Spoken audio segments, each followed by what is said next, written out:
welcome back to the show. Madam Librarian Eileen Ordway from the Village Library. Thanks for joining us. It's good to meet you, Michael. Yeah, it's good to meet you. I haven't interviewed you yet. I know you've been on the show before, but others got to talk to you, and Yes. I didn't get to. So I want to welcome you back. Talk a little bit about what's going on in the library these days in general. I know because the construction is going on over at Clubhouse One, the visitors have been a little bit down. Yes, because of the construction, we think that there's fewer people heading over to Clubhouse One. They may think we're not open because we're part of the complex. Right. We still get, this past month, we've had 2,200 people set foot in the library. There we go. And used our facilities. But in the past, we probably would have had like 2,600 people. So yeah, it's definitely down, but still popular. Right. So we're getting more than 100 people a day on average. We're open 6 days a week, Monday, Tuesday, Thursday, Friday, we're 10 to 4, and then Wednesdays we're open till 7, and then Saturdays 10 to 1. There we go. We know.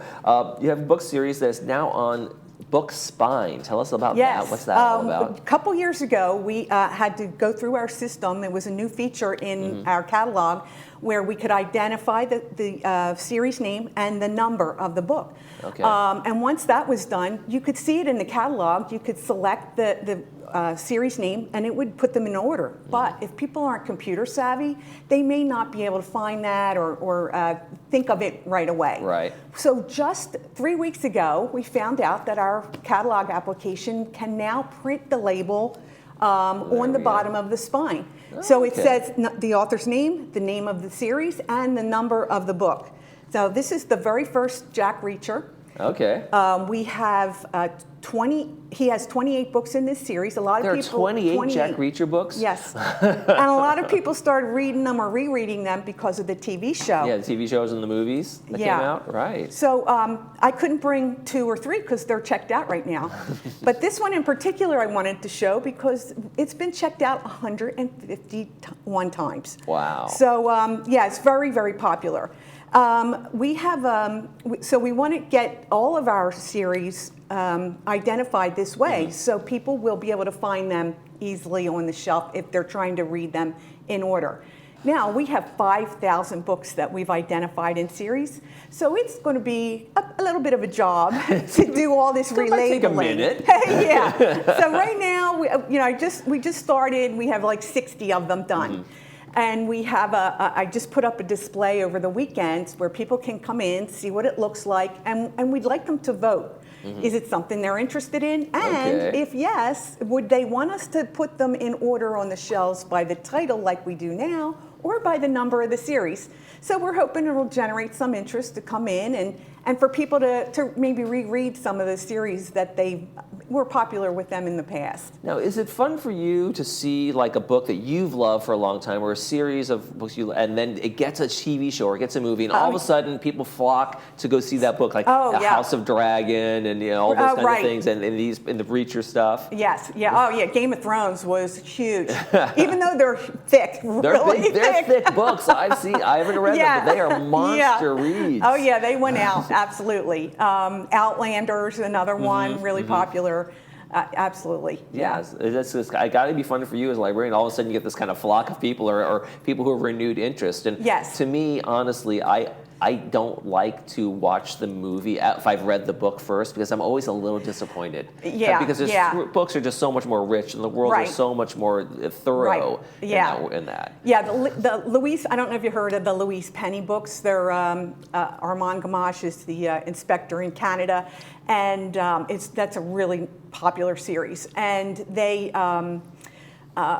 did do one of the shows, and most of the people were disappointed. It was like, I didn't like the character, it wasn't the right person for the, that kind of thing. Absolutely. But there's been a few movies where I've said, okay, this is just as fun as the book, not the same, but just as good. I really enjoy it. But there's very few that really hit that. I prefer the book. Now, you have a display case out front of the library, and it's full of pencils. It's just full of pencils.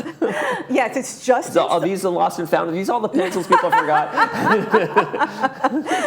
No, one of our volunteers, Judy Blando, her father started collecting when he was 14 years old. Okay. And her parents, George and Jean Fisher, lived in the village for 30 years. So she and her brother have kept this collection. And so every so often, she'll put parts of them in the display.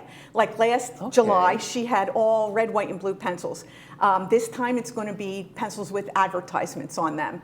So people really like seeing these. We have historic items that are displayed. We have items from clubs that they want to show, like maybe knitting or quilting. Okay. And so every month the display changes. So, I've never heard of pencil collecting before. Is that something you've heard of before? No. I didn't either. I know sometimes when people travel, look like a spoon or a mug or the bumper sticker or whatever it might be, the refrigerator magnet, but I've never heard of pencils. Yeah, I know. And hey, I would be able to keep a lot without taking up too much space. Have you been looked at a lot of them or anything like, wow, I never, unique pencils? Oh, yeah. Yes. They have a lot of things in their collection. Now, I haven't seen this month's yet. Oh, okay. But because it should just be going out today. But, okay. Yes. Well, so stop by and see the pencil collection. Yes, please.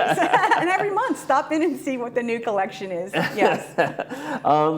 Also, this is the warm time of year, and sometimes people come like find a cool place to sit quietly, read a book, and the library obviously is the place to do that, yes, right? Yes, it is. It's perfect. We have a really nice sitting area with comfortable chairs. We have tables and places where you could work with your laptop. We have the free Wi-Fi. We have newspapers, magazines you can read, and we have puzzles, jigsaw puzzles. A lot of people come in and work on them, and it's a really nice temperature. It's kind of tough sometimes to go out the door, and then it's like, whoa, okay, it's hot out. Yeah, so for folks who don't have AC in their place or they don't want to run it all day long, midday is a great day to turn off AC and head over to the library. Exactly. What are some of the things that people are surprised that you guys have in there? Like, oh, I didn't know you checked out this or have this in here. I think the size of what we have, because we're a standalone library, we're not connected to Orange County public libraries. We have over 20,000 items just in our catalog, DVDs, audio CD books, and then hardback books. We have over 1,000 large print books, which is really good for this community.